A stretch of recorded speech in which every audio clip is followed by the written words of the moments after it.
Good evening, this is Brown at Eye of Brown, and tonight we're going to be talking about Machine Man, the mini-series, known in some quarters as Machine Man 2020.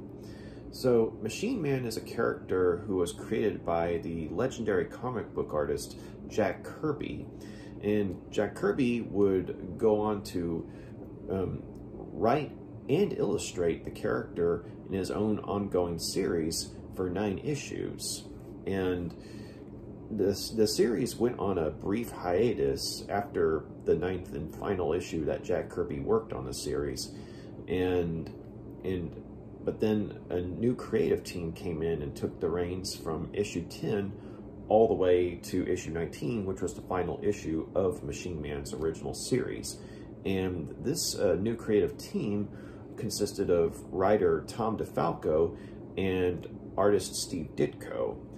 And Steve Ditko is a legendary artist in his own right, and Tom DeFalco has gone on to become a well-known editor of comic books, and he's also had a hand in writing some good stories as well. But unfortunately, their run on Machine Man, in my opinion at least, was not a good run at all. I mean, and it didn't hold a candle to the stuff that came before, with Jack Kirby involved.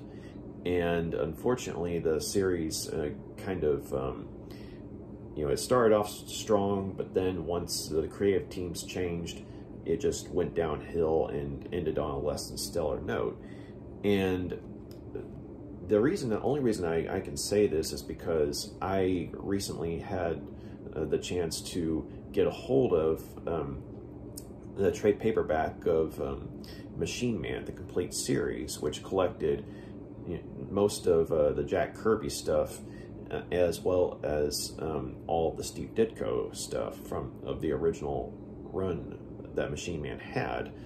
And having read that, I definitely appreciate the character's backstory a lot more, which definitely came in handy when reading this mini-series, or I guess I should say rereading this, because in all honesty, this mini-series I kind of lucked out on. Several years ago, I was over at Half Price Books, so that, the store used to be in Richardson, and, it's not there anymore, but I found this, and, it was, this particular copy was from 1988, I believe, and so, you don't find stuff like that very often. I mean, so this was like, the first trade paperback of the Machine Man miniseries from 1984.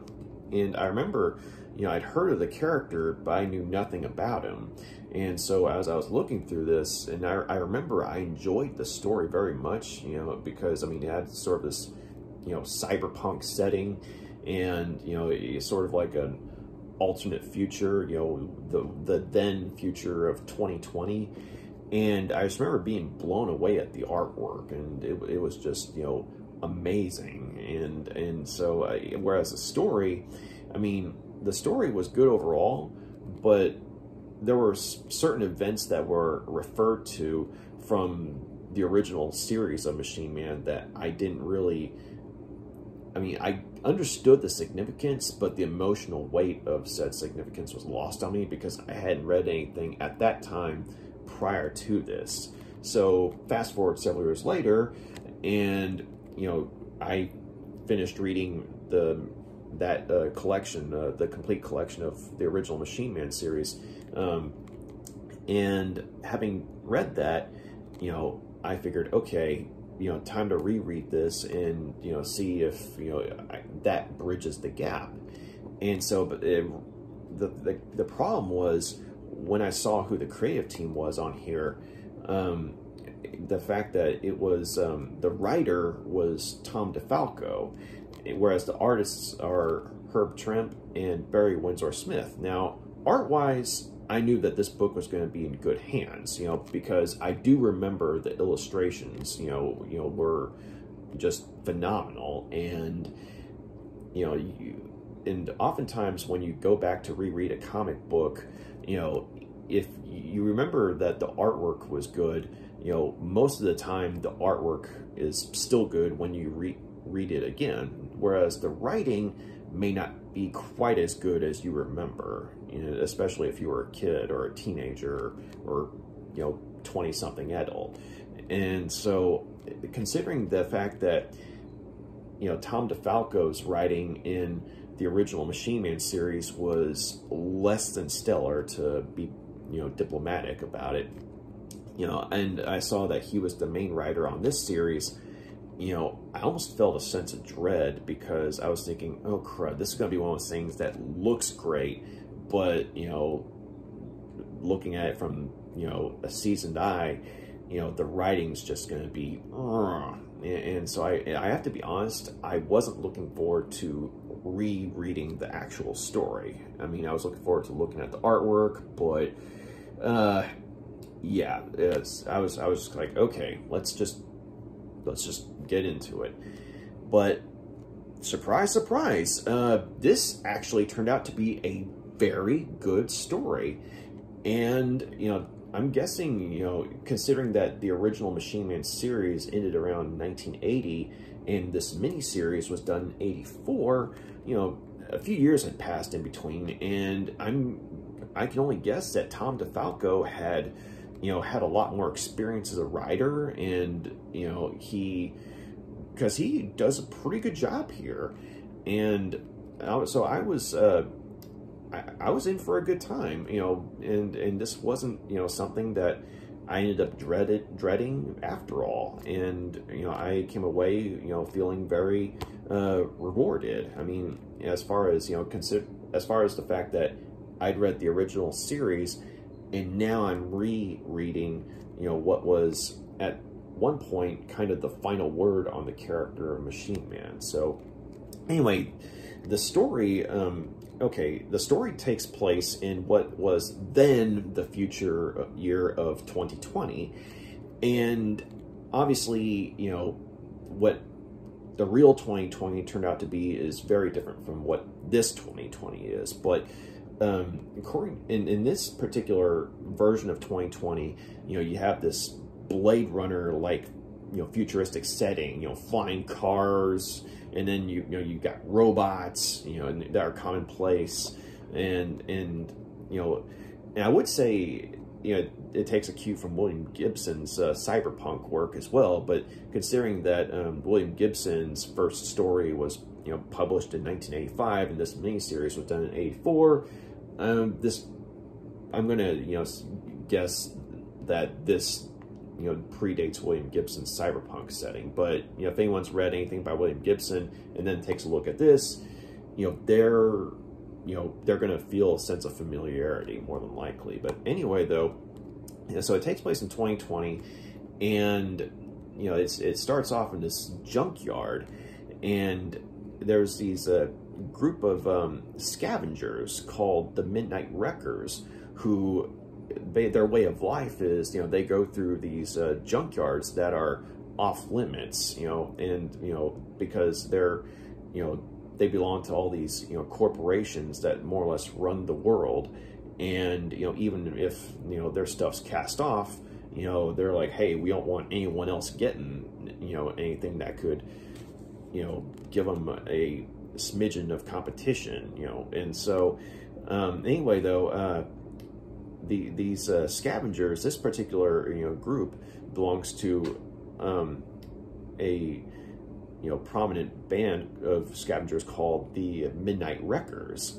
And so these kids, or teenagers, if you, as it were, they, you know, find some unusual pieces of garbage, and one of these pieces actually turns out to be a decommissioned X-51, aka Machine Man, you know, because X-51 was the original name of the character.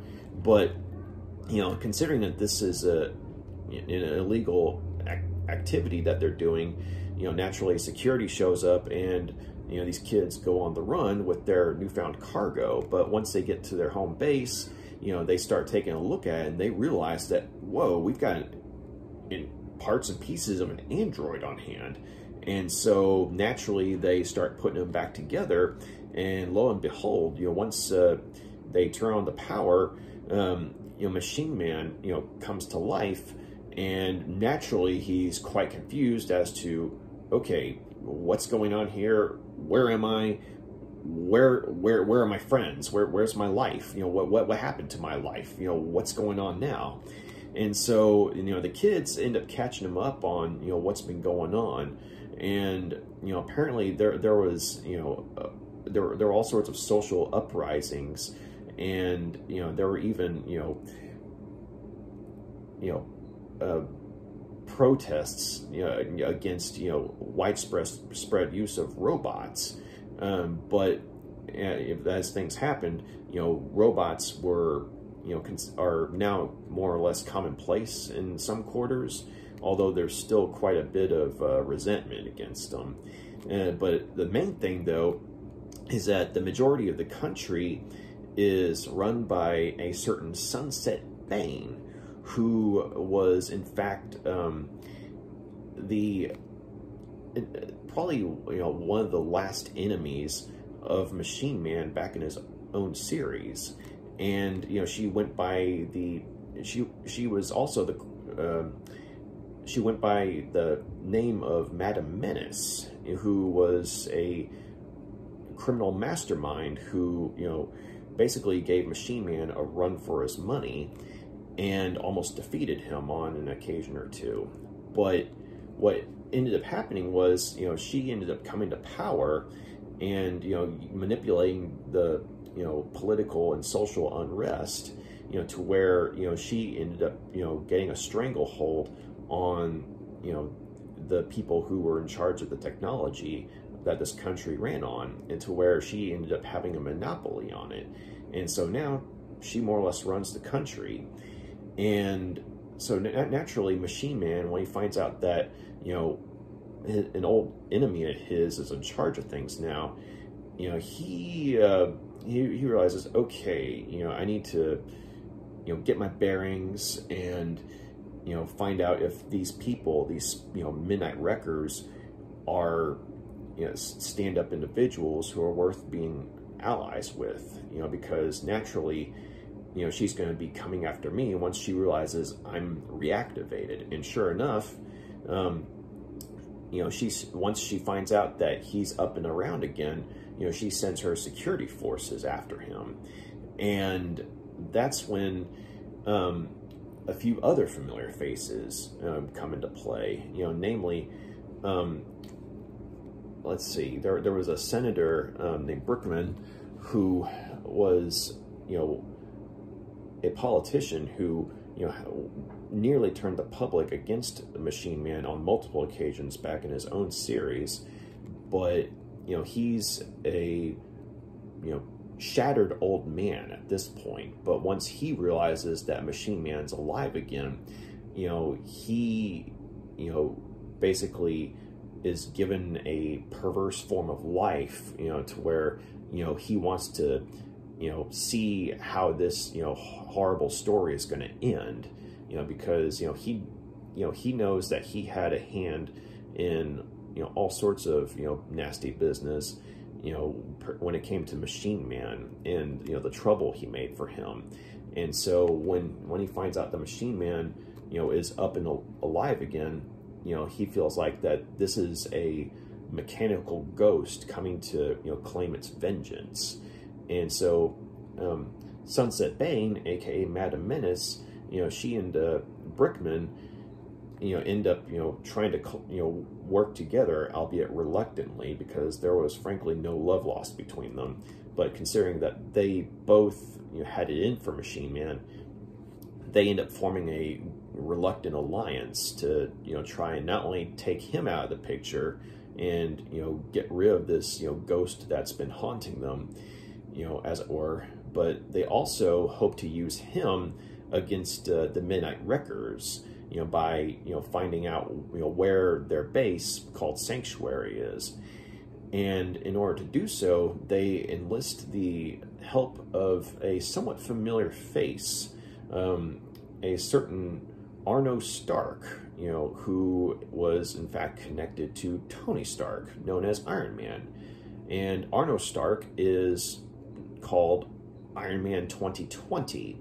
And unlike his late family member, Tony Stark, he is a mercenary who, has no problem with, going after, innocent civilians if it helps him achieve his, goals within, the family business. And so the name of Iron Man now is unfortunately a name of terror as opposed to hope.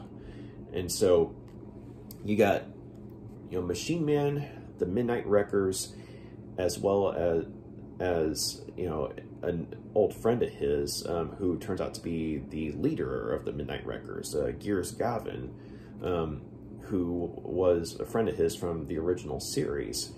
And you got all these characters who are having to go up against enemies both old and new. And the question is, not only who will win in this final fight, but once this fight's over, what kind of future will 2020 be? And this was a pretty good story. And having read the original Machine Man series, before rereading this, I feel like that this miniseries served as what was then a nice final adventure for the character of X-51, aka Machine Man. And I really liked how there was a lot of familiar scenery, because the films like Blade Runner, Escape from New York, things like that were definitely an influence in terms of how everything was drawn here, with the technology, the buildings, flying cars and what have you, or the slums. And the artist Herb Trimpe, he initially did the pencils from issues 1 all the way to 3, but Barry Windsor-Smith, who had inked those first 3 issues, ended up taking over on the artwork in the final 4th issue. And he also did the cover art on this trade paperback collection. But you have 2 legendary artists, working with Tom DeFalco. And, for those of you who don't know, Herb Trimpe is arguably best known for being the artist to first draw Wolverine in a comic book series, which was in The Incredible Hulk when he made his first appearance. I mean, don't get me wrong, like Wolverine had already been created by someone else, but Herb Trimpe was the first guy to draw him in a comic book, series, an ongoing comic book series, as opposed to say this was just on the drawing board. But that was probably his best known accomplishment, to a lot of people. Although he's definitely got a body of work that bears looking at. And Barry Windsor-Smith is a fantastic artist in his own right. He worked on Conan the Barbarian way back in the day, and he also did what was probably one of the best Wolverine stories ever put to page, which was the Weapon X story way back in the Marvel Comics Presents series. But that's the story where you see how Wolverine got the adamantium metal, bonded to his skeleton. And Barry Windsor-Smith both wrote and illustrated that story. And so, seeing, 2 artists who had, like, very important connections to the character of Wolverine working on Machine Man was definitely, pretty neat to, see, how, they did, working together on the same series.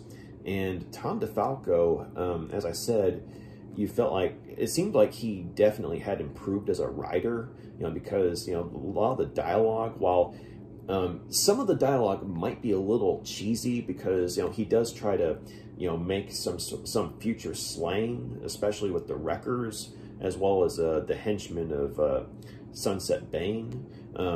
And you can tell that they're trying to go for something that's pseudo-futuristic in terms of the language, but at the same time, though, while you get what's being said, but it's kind of like, how, say, if you grew up in the 90s, certain words were considered awesome, but then you fast forward to now, and you're kind of like, okay, that was so 1994, that kind of thing. So I'm not saying like all the dialogue was like that, but just bear in mind though that considering that they had no one had any idea what the real 2020 would be like, you might be able to kind of just let that slide. Because I mean, according to this, in 2020 we're all going to have flying cars, but that didn't happen in the real 2020. We got COVID instead. Sucks. But anyway, yeah. So aside from that, though, Tom DeFalco actually does a pretty good job of introducing some new characters, and namely the Wreckers, the Midnight Wreckers. And making the ones that we see working with Machine Man, three-dimensional characters who have some substance to them, and we care about their struggle, and we hope that they survive this imminent conflict with Sunset Bane's forces, and as well as with the bloodthirsty Arno Stark, aka Iron Man 2020. So when certain members of this group are put in danger, at least I, cared about what happened. I mean, I was, going through the pages. I'm like, okay, I hope so-and-so, comes out okay, or at least alive, and also, I liked how, Tom DeFalco also did a good job of portraying Machine Man as a man out of his time. And you kind of got that feeling from the original series, as if you happened to read that by chance, especially with, Jack Kirby having written it. But that was more, he was an outsider because of what he was. He's a military-grade robot, trying to, fit in with humanity, but is, very seldom able to do so. Simply because of how powerful he is, and so he was always an outsider. Whereas in this case, not only is he's still technically an outsider in terms of his relations to humanity, but considering how much more prevalent technology is, and as well as androids are in this setting, he's not so much an outsider as an antique, because his design is technically outdated, and the Wreckers, they make some adjustments and modifications on him, but he's got a lot to catch up on. And when he finds out what happened to some of the people that were his friends, it's there's a genuine sense of loss, because some of them died because of time, the process of time, but others died in tragic circumstances, like they were killed in combat or something. And so you really do feel a sense of loss with this character. And comparing the Tom DeFalco who worked on the original Machine Man series and to Tom DeFalco who worked on this, I mean, it's a major improvement, especially in the fact that you're able to empathize with what Machine Man's going through. And also, like I said, the fact that you get attached to these new characters that were introduced in this series, the Wreckers. And another thing was that, when he brought in the character of Gears Gavin, one of the characters that he co-created with Steve Ditko on the original series, he was one of the few additions to the original series that I liked under his run, simply because he was kind of a laid-back character, a blue-collar mechanic, but who nonetheless was able to help Machine Man integrate with humanity to some extent. So to see him come back was already a welcome surprise, but under, Tom DeFalco's improved writing, he comes across as, an unwilling veteran, of a war he never wanted to fight in, because, I mean, he's, the I guess you could say the head honcho of the Midnight Wreckers, and he never wanted to, be a military leader, but, he found himself, in the crosshairs of, Machine Man's enemies, and had no choice but to, get, all these people together who, were also on the run. And, so he's reluctant military leader, but at the same time, though, he's got a lot of stories to tell. And, when he and Machine Man finally meet up, it's like two old friends, telling war stories. And that, quality of writing, it was a nice surprise to find in a story like this. And so, I mean, this could have been a story that simply relied on, the shock and awe of, the incredible artwork that's on display here, but, the fact that you have, this emotional, connection that, stands strong in here in this, I guess, technology-oriented setting, really says something about just how improved Tom DeFalco's writing was for, this story, at least. And the other thing is, Herb Trimpe and Barry Windsor-Smith, I mean, they are a very good artistic, combination together. And, they make it to where, the setting, I mean, it looks fantastic, but there's also a grittiness to it, to where it's like, you see the flying cars, but you also see, the garbage and the slums that are below, this, false utopia that this world is made up of. And it looks like something that, could happen at some point in the future, but obviously, it didn't come to pass, in the sense that, the 2020 here was not the 2020 that we actually had. But it's still, you look at some of the stuff, some of the technology, especially like with their sources of entertainment, in this story, and you look at the, types of, virtual escapes that we, look to today, some of the stuff you're thinking, okay, we might not be quite there yet, but we're getting close. And so, hats off to the artistic team for, giving us a future that, while it looked fantastical, it's still somewhat feasible in some way, at least. It's obviously not going to be 2020 because that's come and gone. But also, they did a good job of setting up, the action scenes rather well, because, you had, android soldiers, human henchmen, going up against, Machine Man and his allies.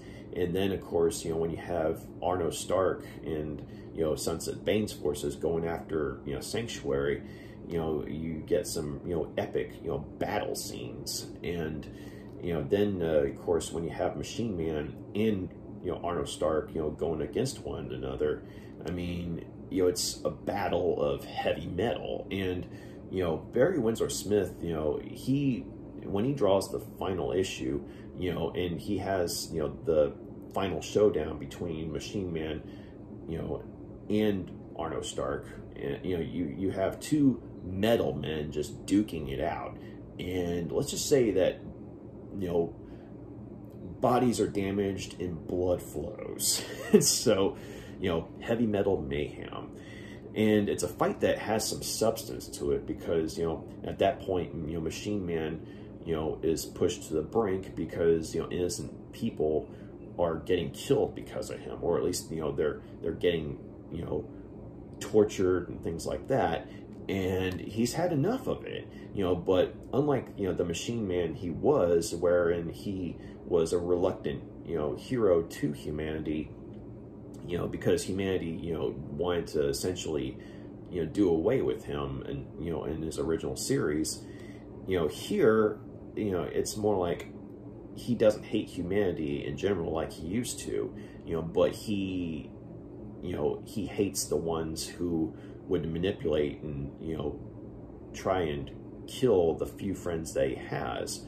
And so it's like all the rage that, he has in the current situation, plus the fact that, he's lost so much, in between the times that he was, put out of commission into when he was revived, it all just sort of adds up into when, you get that final fight, with him and Arno Stark, as well as the forces of Sunset Bane.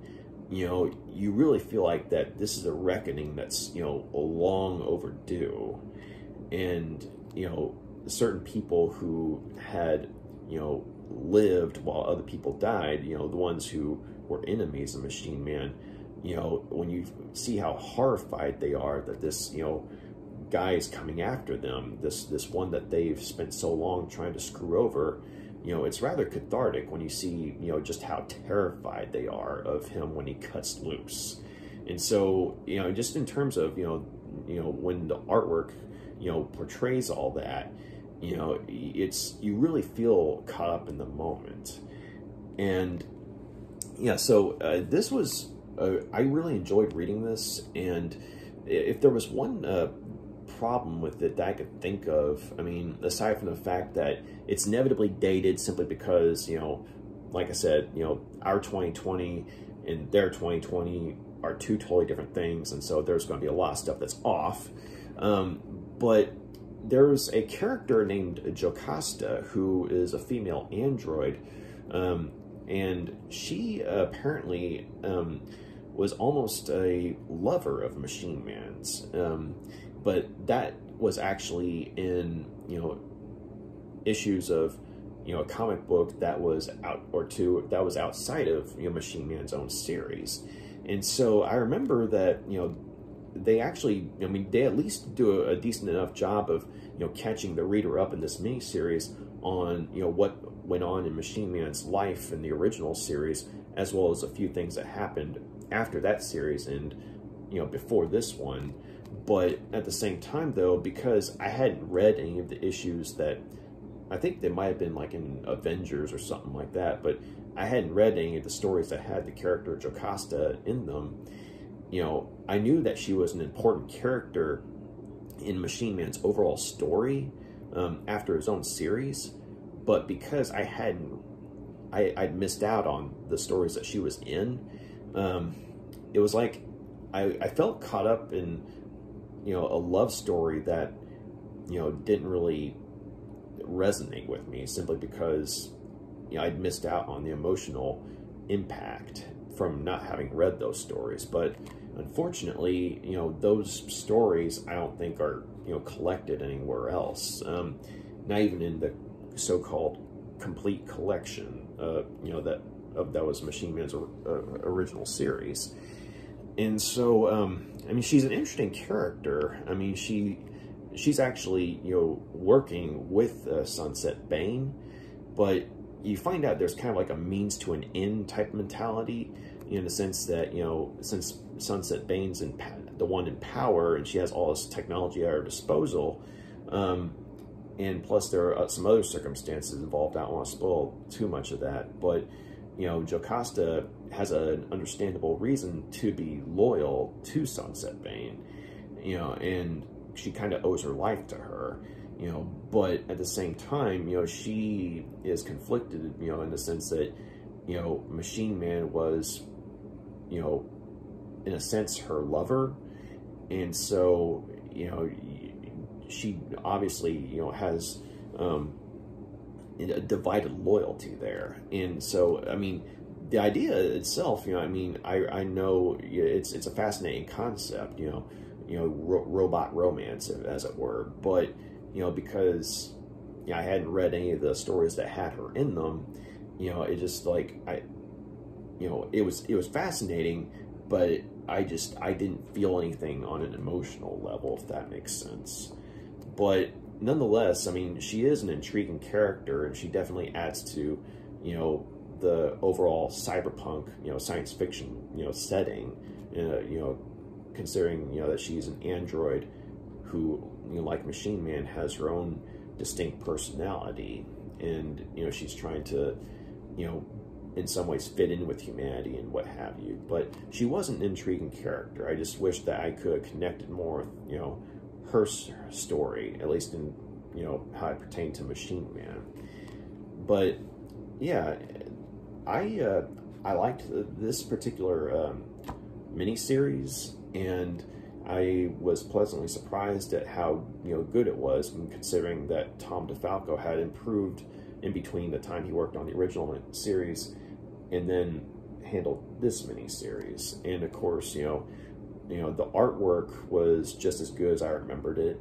You know, it was exciting, it drew you in, and it took you to, you know, a fantastical place that, you know, in some ways still feels like it might be around the corner at some point. But yeah, so I'm going to go ahead and give you know, Machine Man, the miniseries, you know, 4 out of 5 stars.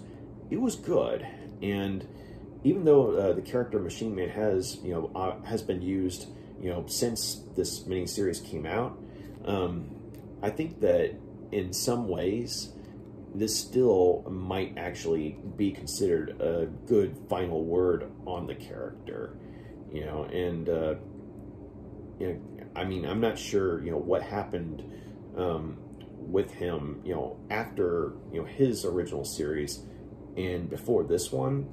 But at the same time, though, you know, having read the original series and then read this one, you know, I felt like there's a lot of stuff that kind of came full circle, and, you know, the character evolution was, you know, very well done, well rounded, and like I said, it's a good final word for the character.